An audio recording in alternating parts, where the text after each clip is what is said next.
Hello students, let us take question number 17.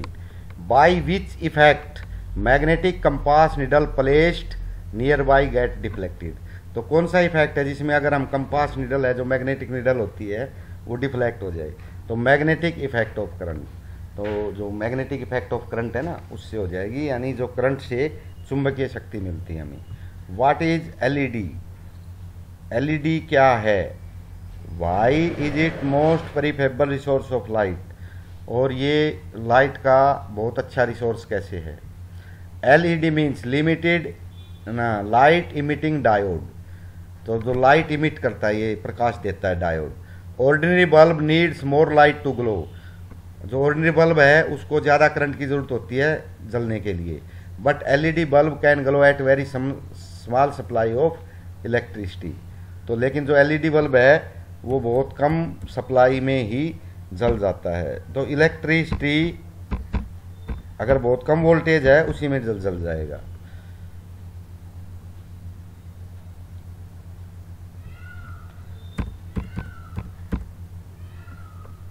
How food is safe?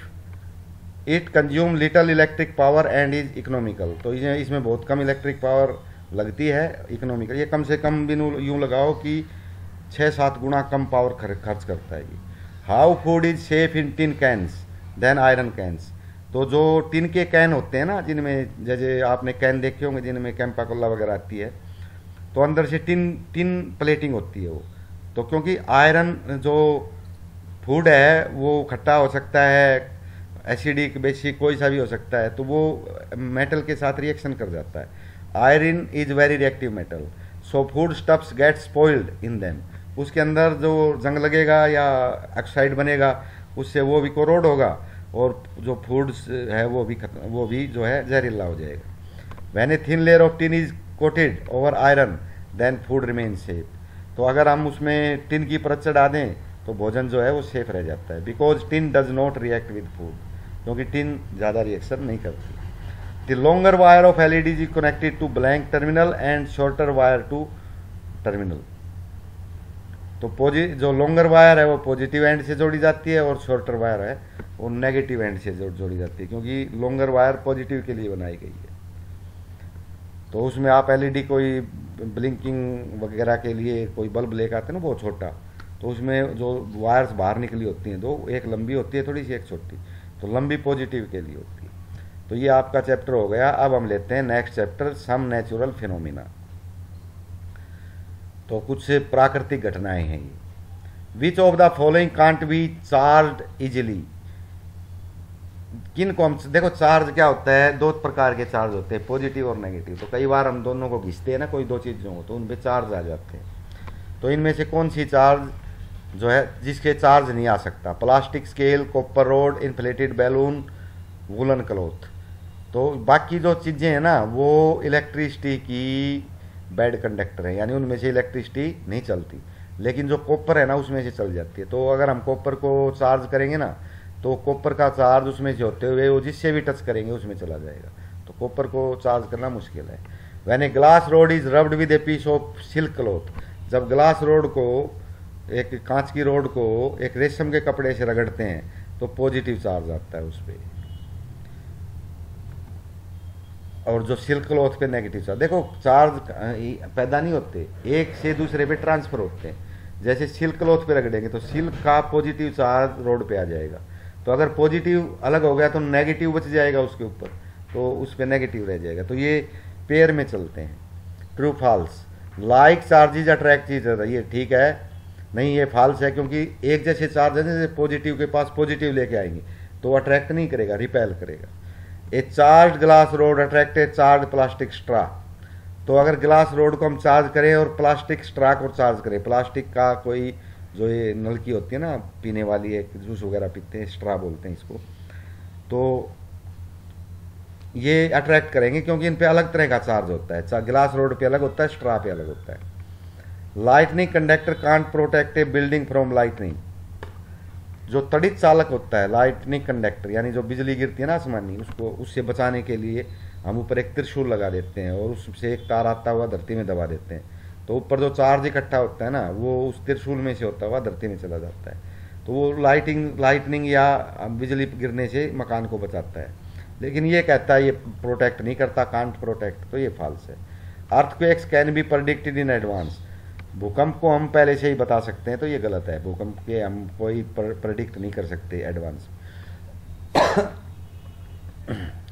Sometimes a crackling sound is heard while taking of A sweater, कई बार हम जब सर्दियों में sweater उतारते हैं ना तो उस पर चट चट की आवाज़ सुनाई देती है और कुछ लाइटनिंग भी दिखाई देती है।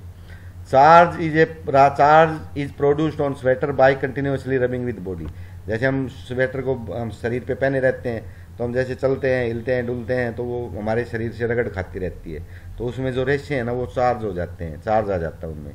The fibre gate positive and negative charge, किसी पे पॉजिटिव आ जाता है, किसी फाइबर पे नेगेटिव आ जाता है। When opposite charge strike each other than A crackling sound is produce, तो अपोजिट चार्जेज है ना, जैसे एक नेगेटिव एक पॉजिटिव, तो वो एक दूसरे से स्ट्राइक करते हैं तो उसमें लाइट की आवाज़ भी आती है और क्रैकलिंग साउंड भी आती है, चट की आवाज़ भी आती है। Explain why a charge body loses its charge when we touch it with hand, अगर हम किसी चार्ज बॉडी को अपने हाथ से टच करें तो अपना चार्ज खो देती है, क्यों? Our body is good conductor of electricity, हमारे शरीर में से बिजली अच्छी तरह पास होती है।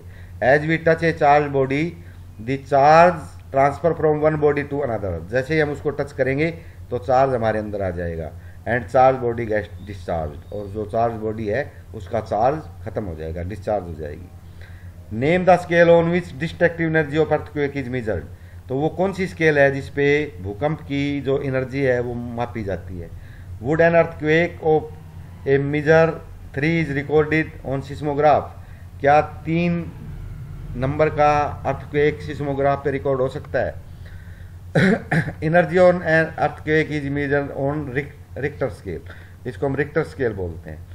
It would be recorded by seismograph, और एक मशीन होती है जो इसको रिकॉर्ड करती है जिसपे स्केल लगती है रिक्टर स्केल, उसको बोलते हैं seismograph. It is not likely to cause much damage, तो अगर अर्थक्वेक 3 जिसका नंबर उस पर आया है सिस्मोग्राफ पे, रिक्टर स्केल पे, तो वो ज़्यादा डैमेज नहीं करता।